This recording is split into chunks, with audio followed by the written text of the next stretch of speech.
When we work with inequalities, we need to be able to do three things. First, solve them.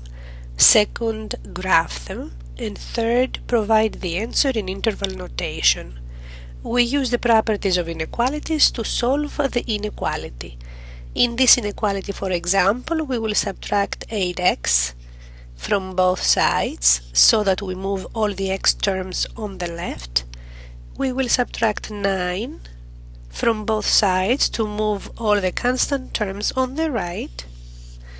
We will end up with 3x greater than or equal to negative 29, and we will divide by 3 to solve for x. X is greater than or equal to negative 29 divided by 3. This is our solution. Our next step is to graph the inequality. On the number line, we place the critical value, negative 29 divided by 3. Our inequality states that x is greater than or equal to that value, so we will draw a closed circle at negative 29 thirds to denote that x is equal to that, and we will shade the half line that contains values of x greater than negative 29 over 3. This is the graph of the inequality x is greater than or equal to negative 29 over 3. The interval notation represents the shaded part of the number line. It needs a lower bound. The lower bound of the shaded part is negative 29 over 3. The number on the left, it needs a comma, then it needs the upper bound. The upper bound on this graph is where the arrow points, which is infinity. So that will be our upper bound. We are always open to infinity because we cannot be equal to infinity, so that is denoted with a parenthesis.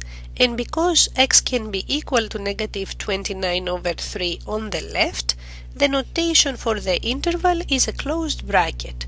So this is an interval closed at negative 29 thirds, comma, open at infinity, and it is describing the inequality x greater than or equal to negative 29 thirds. The second example is a tripartite inequality, and in this kind of inequalities, x is located in the middle of the three sides. So we are paying attention only to the middle side and we are trying to isolate x.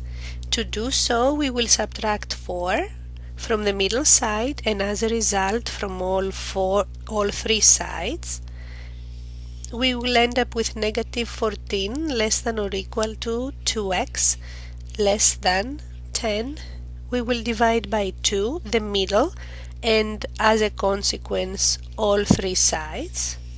We will end up with negative 7 less than or equal to x less than 5. And this is how we solve the tripartite inequality. We are now ready to graph. A tripartite inequality has two critical values, has negative 7 on the left and 5 on the right, and x is a value in between, so x belongs in the line segment between negative 7 and 5. It is equal to negative 7, that is a closed circle at negative 7, and it is not equal to 5, so it's an open circle at 5. This is the graph of the inequality negative 7 less than or equal to x less than 5. The interval notation will denote exactly this shaded area. So the left bound, which is the lower bound, is negative 7 and we are equal to it, so that's a closed interval there, comma. And the upper bound is 5, but we are not equal to it, so this is an open interval on 5, which is denoted with a parenthesis. The interval notation is closed at negative 7, comma, 5 open. The final inequality that needs to be solved is negative 3x minus 12 greater than or equal to 3x plus 6. Again, we use properties of inequalities to solve it, so we will subtract 3x from both sides to move all the x terms on the left. we will add 12 to both sides to move all the constants to the right.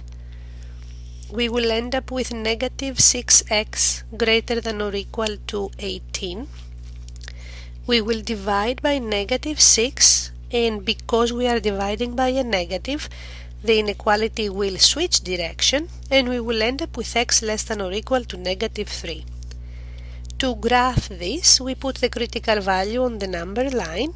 That value is negative 3.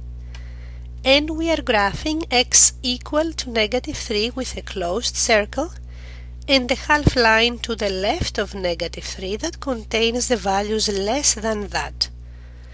The interval notation for this has the lower bound on the left, which is where the arrow is pointing, and that is negative infinity.